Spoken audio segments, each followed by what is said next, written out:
Assalamu alaikum and hi everyone. So இன்னைக்கு எனக்கு நல்லா தெரியும் ஸ்ரீலங்காவில் இருக்கிற சிச்சுவேஷன்ஸ் ஃபுயல் கிரைசிஸ். இந்த ஃபுயல் கிரைசிஸை பற்றி கொஞ்சம் பேசுவோம்னு நினைச்சேன். காரணம் என்னன்னா, சோஷியல் மீடியாஸ்ல நிறைய பார்க்கக்கூடியதாக இருக்குது. அதுக்கான நெகட்டிவ் அண்ட் பாசிட்டிவ் ஆன சில விஷயங்களும் வருது. பாசிட்டிவ் ஆசின் கவர்மெண்ட் டிசிஷன்ஸுக்கு கொஞ்சம் பாசிட்டிவா சிலாக்கள் வருது. நெகட்டிவா வந்து நிறைய இந்த கிரைசிஸுக்கும் அது நேரில் கவர்மெண்ட் டிசிஷன்ஸுக்கும் வருது. ஸோ இதுக்குள்ள நான் அரசியலா மிச்சம் போக விரும்பல. அரசியல் பழகுவோம், ஆனா தேவையான இடத்துல மட்டும் பேசுவோம்னு நினைக்கிறேன். இந்த சிச்சுவேஷன் நாங்க விலகி கொள்ள வேண்டிய ஒரு முக்கியமான விஷயம் என்னன்னா, 2022 நடந்த ஃபுயல் கிரைசிஸ்க்கும் இப்ப நடந்து இருக்கிற ஃபுயல் கிரைசிஸ்க்கும் என்ன டிஃபரன்ஸ் அப்படின்றது. 2022 வந்து it was about financial crisis, bankruptcy, அதனால வந்த ஃபுயல் கிரைசிஸ். ஸோ நாட்டுல காசு டாலர்ஸ் இருக்கல ஃபுயல் வாங்குறதுக்கு. ஸோ அது வந்து எங்க நாட்டை மட்டும் பாதிச்ச ஒரு விஷயம் உண்டு. அந்த நேரத்தில் வந்த அந்த இஷ்யூ வந்து it's completely of let's say that அந்த கவர்மெண்ட் மிஸ்டேக். இப்ப இருக்கிறது வந்து இஸ் அ குளோபல் இஷ்யூ. இப்ப இருக்கிறது வந்து நடந்து கொண்டு இருக்கிற இந்த போர்னால வந்து ஒரு பிரச்சனையோடு. ஸோ இதை வந்து எங்களுக்கு எங்கட கவர்மெண்ட்டுக்கு அட்டாக்கா எங்களால பண்ண இயல. தனிப்பட்ட முறையில் எங்கட கவர்மெண்ட் மிஸ்டேக் இல்லை இது. ஸோ இதுக்கு பின்னால இருக்கிற உலக அரசியலை வந்து முதல்ல எல்லாரும் விலகி கொள்ளணும். நான் இன்னொரு வீடியோலையும் சொல்லியிருப்பேன், இந்த போர் ஸ்டார்ட் பண்ணப்படுறதுக்கான கோர் எலிமெண்ட்ஸ்ல ஒன்று வந்து எப்ஸ்டீன் ஃபைல்ஸ், அதுல டொனால்ட் ட்ரம்ப் சம்பந்தப்பட்டிருந்ததாக்கலாம். அப்படி நிறைய விஷயங்கள் இருக்கு. அரசியல் ஆதாயங்களுக்காக ஸ்டார்ட் பண்ணப்பட்ட ஒரு போர்னு நாங்க சொல்லுவோமே. ஸோ அப்படிப்பட்ட ஒரு போர்ல வந்து எங்கட நாடு அந்த போர்ல டிரெக்டா போய் கலந்து கொள்றல. அப்படி இருந்தாலுமே எங்க இருந்து ஃபுயல் வருதோ அந்த நாடும் அப்படி இல்லாண்டா ஃபுயல் வரக்கூடிய அந்த ரூட்ஸும் அஃபெக்ட் ஆகிக்கிற பட்சத்துல எங்களுக்கு வந்து எங்க நாட்டை தனிப்பட்ட முறையில் செல்லலாம். ஸ்ரீலங்கன் கவர்மெண்டாலும் அந்த ஒரு மிஸ்டேக் செஞ்சு. ஆனா 2022 நடந்த அந்த ஃபுயல் கிரைசிஸ்க்கு பின்னால நாட்டில் இருந்த எக்கனாமிக்கல் சிச்சுவேஷன், ஃபைனான்சியல் கிரைசிஸ்னால அங்க இருந்து நாட்டை டெவலப் பண்ணி கொண்டு வரப்போகல ஸ்ரீலங்கால வந்து ஸ்ரீலங்கன் கவர்மெண்ட்டோ லெட்ஸே எந்த ஒரு உலகத்துல எந்த ஒரு கவர்மெண்ட்டுமே எக்ஸ்பெக்ட் பண்ணிக்க மாட்டாங்க இப்படியான ஒரு போர் சிச்சுவேஷன் வரும் அப்படின்ட்டு. Yes, it is plan. But அதுக்குன்னு சொல்லிட்டு எல்லாரும் வந்து இப்படி ஒரு விஷயம் இன்றைக்கு நடக்கும் நாளைக்கு நடக்கும்னு பார்த்துட்டே இருக்கிறல்ல. ஸோ பிளான் நான் சொல்ல போகல, இது வந்து அமெரிக்கன்ஸ் பிளான் பண்ணது இப்ப இல்ல, ஒரு ஃபியூ இயர்ஸ் பேக்கே வந்து இப்படியான ஒரு சிச்சுவேஷன் வரும்னு பிளான் பண்ணி தான் இருந்தாங்க. ஆனா அதுக்குன்னு சொல்லிட்டு ஸ்ரீலங்கால வந்து நாங்க 2026 வர ஃபுயல் கிரைசிஸ்க்கு ரெடி ஆகணும் அப்படின்ட்டு ரெடி ஆகிறதுக்கான எந்த தேவையும் இல்லை. பிகாஸ் வி டோன்ட் நோ ஒரு இன்டர்நேஷனல் பொலிட்டிக்கல் மூவ் வந்து எப்ப அவங்க பண்ணுவாங்க அப்படின்ட்டு. ஸோ அதையும் நாங்க முதல்ல விளைவிக்கணும். இதுல இருக்கிற முக்கியமான விஷயம் 2022 நடந்த அந்த ஃபைனான்சியல் கிரைசிஸ்க்கு பின்னால நாட்டை டெவலப் பண்ணி கொண்டு வரப்போகல நாட்டில் இருந்த சூழ்நிலைகளின் அடிப்படையில ஸ்ரீலங்கால வந்து தேவையான ஃபுயல் ரிசர்வ்ஸ் வச்சு ஈக்கல. அதுக்கான காரணம் என்னன்னு சொன்னா, அப்படி ஒரு பெரிய லெவல ஃபுயல் ரிசர்வ்ஸ் வச்சு கொண்டு ஈக்க போகல அதுக்கான ஒரு செலவு ஒண்டிக்கிற அந்த செலவு வந்து நாட்டில் மற்ற விஷயங்களுக்கான எக்ஸ்பென்சஸை வந்து அஃபெக்ட் பண்ணும். ஸோ அந்த காரணத்தினால கவர்மெண்ட் அப்படி வச்சு இருக்கலாது அந்த சிச்சுவேஷனுக்கான right choice and right move. So அதை எங்களுக்கு பிளேம் பண்ணல. இதே நேரத்தில் வந்து நாங்கள் விலையும் கொள்ளணும், இப்படியான ஒரு சிச்சுவேஷன் வரப்போகல ஒரு நாடு வந்து அந்த சிச்சுவேஷன் அந்த டைம்ல இருந்து ஃபியூச்சரை ப்ரெடிக்ட் பண்ணி அதுக்கு தேவையான முடிவுகள் எடுக்கணும். ஸோ நாட்டில் வந்து ஓரளவு ஃபுயல் ரிசர்வ் செய்யுது. இப்போ கவர்மெண்ட் எடுத்துக்கிற இந்த இனிஷியேட்டிவ் வந்து அந்த ஃபுயல் ரிசர்வ் சரியான முறையில் எல்லாருக்கும் ஈக்குவலா போய் சேரணும்ன்றதுனாலதான்.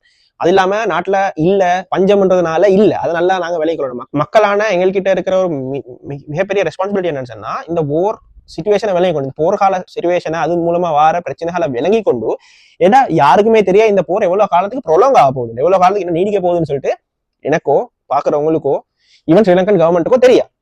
ஸோ அதன் அடிப்படையில் ஸ்ரீலங்கன் கவர்மெண்ட் எடுத்த டிசிஷன் இஸ் மச் பெட்டர். இதுல அரசியல் உட்புகுத்தல்கள் வாரது வந்து அரசியல்வாதிகள் இதை பத்தி இப்படி நெகட்டிவா பேசுறாங்கன்னு சொன்னா, ஒப்வியஸ்லி எதிர்கட்சிகள் ஆளுங்கட்சியை ஏதாவது ஒரு இது பண்ணி பேசத்தான் போறாங்க.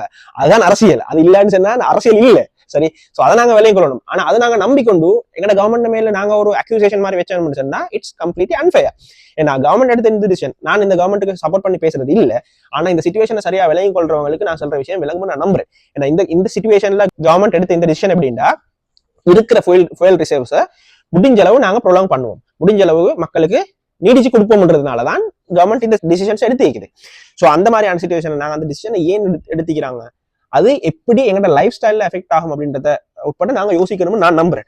மக்கள் ஆகிய நாங்க அப்படியான ஒரு சிந்தனைகளுக்குள்ள போய்த்து அந்த விஷயங்கள் இருக்கிற நலவுகளை யோசிக்க கூடியதாக இருக்கும்னு சொன்னா that will be more healthier for future moves of Sri Lanka. இதுல நாங்க இன்னொரு முக்கியமான விஷயத்தை விளங்கிக் கொள்ளணும். இப்ப வெனஸ்டேஸ் புதன்கிழமைகளை வந்து கவர்மெண்ட் ஹாலிடேஸா அனௌன்ஸ் பண்ணிக்கிறாங்க. ஸோ அதுக்கான காரணமும் என்னன்னா, ஆல்ரெடி கியூஆர் சிஸ்டத்துல வந்து ஃபுயல் கன்சம்ஷன் போய்த்து கொண்டிருக்கிற அதே நேரத்துல இப்ப ஏன் இந்த புதன்கிழமையை சூஸ் பண்ணாங்கன்ட்டு பிரசிடென்ட் வந்து இன்றைக்கு ஒரு பிரஸ் ரிலீஸ்ல கொடுத்திருக்கிறாரு. என்னன்னா, கவர்மெண்ட் டிபார்ட்மெண்ட்ஸ் வந்து கண்டினியூஸா ஒரு 3 நாளைக்கு தொடர்ந்து ஒவ்வொரு கிழமையும் மூடினான்னு சொன்னா அதால வர இம்பாக்ட் வந்து கூட. பிகாஸ் நிறைய பேர் கேட்டிருந்தாங்க அது ஏன் புதன்கிழமை, அது ஏன் வெள்ளிக்கிழமையோ திங்கக்கிழமையோ இல்லைன்ட்டு. வெள்ளிக்கிழமையோ திங்கக்கிழமையோ வச்சாங்கன்னு சொன்னா it's going to be a long weekend. அந்த லாங் வீக்கெண்ட் வந்து அப்படி ஒரு வீக்கெண்ட் ப்ரொலாங் ஆகிறதுனாலையும் மற்றது ஒரு 3 நாளைக்கு கண்டினியூஸா அடுத்தடுத்த 3 நாளைக்கு வந்து ஒரு கவர்மெண்ட் டிபார்ட்மெண்ட் ஒவ்வொரு கிழமையும் மூட போகல அதுல ஈக்கிற இம்பாக்ட் அண்ட் ஒர்க் லோட் வந்து அவங்களுக்கு ஒர்க் லோட் கூட்டுறதும் சரி, மக்களுக்கான அந்த வேலைகள் நடக்கிறதும் சரி ஸ்லோ ஆகும். அப்ப அந்த டைமுக்கு திருப்பியும் பாதிக்கப்பட வேண்டியது நாங்க மக்களாகிய நாங்க மட்டும்தான். சோ அதுல வந்து அதை புதன்கிழமை போட்டதுக்கான காரணம் என்னன்னு அவர் சொன்னது என்னன்னா, 2 நாள் வேலை செஞ்சுட்டு ஒரு நாள் ஆஃப் எடுத்துட்டு திருப்பி 2 நாள் வேலை செஞ்சுட்டு அதுக்கப்புறம் 2 நாள் வீக்கெண்ட்ஸ் வரது வந்து அந்த வேலையை கொஞ்சம் கண்டினியூஸா ஓரளவு செஞ்சு கொண்டு போறதுக்கான ஒரு ஒரு சிஸ்டம் ஒன்று அமைஞ்சிடும் அப்படின்றதுனால. இதுல நாங்க பிராக்டிகலா இன்னொரு விஷயத்தை யோசிப்போம். வெள்ளிக்கிழமையோ திங்கக்கிழமையோ இந்த லீவ்ஸை நாங்க எங்களுக்கு தாரதாக இருந்ததுண்டா, மக்களாக எங்களுக்கு தாரதாக இருந்ததுண்டா, இதுல என்ன நடக்கும்டா, ஆக்கள் எல்லாரும் முடிஞ்ச அளவு கியூஆர் காட்டி பெட்ரோல் வந்து வாங்கி கொண்டு ட்ரிப் போவாங்க. ஏன்னா 3 நாள் ஆஃபிக்கு தானே, 3 நாள் லாங் வீக்கெண்டுக்கு தானே. ஸோ ட்ரிப் ஸ்டார்ட் பண்ணிடுவாங்க.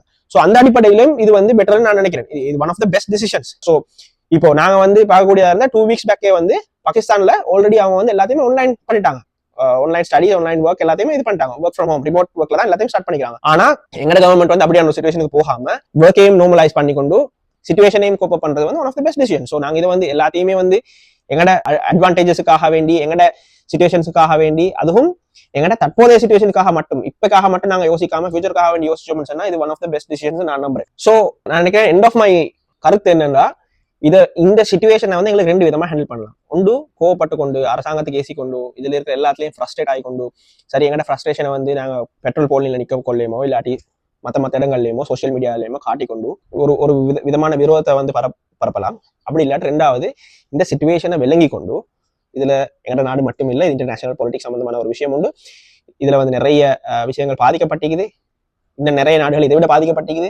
இது எல்லாத்தையும் விளங்கி கொண்டு எங்கட கவர்மெண்ட் எடுக்கிற இந்த டிசிஷன் இந்த சிச்சுவேஷனுக்கு எங்கட நாட்டோட ஃபியூச்சருக்கு ஹெல்ப்ஃபுல்லா இருக்குதா இல்லையாண்டு அந்த விதமான ஒரு அனலைஸ் ஒன்று பண்ணி எங்களால் முடிஞ்ச அளவோ எங்கட அறிவுக்கு ஏற்ற மாதிரி ஒரு அனலைஸ் ஒன்று பண்ணி கவர்மெண்ட்டுக்கான பெஸ்ட் சப்போர்ட் என்ன தான் வரைக்கும் நாங்க ப்ரொடக்டிவா இதை வந்து அடுத்த கட்டத்தை கொண்டு போனோம்.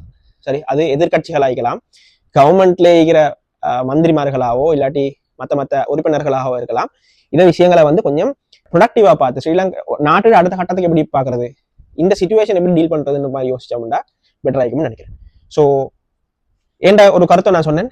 இதுல உங்களோட வியூஸ் எப்படி இருக்கும்னு எனக்கு தெரியா.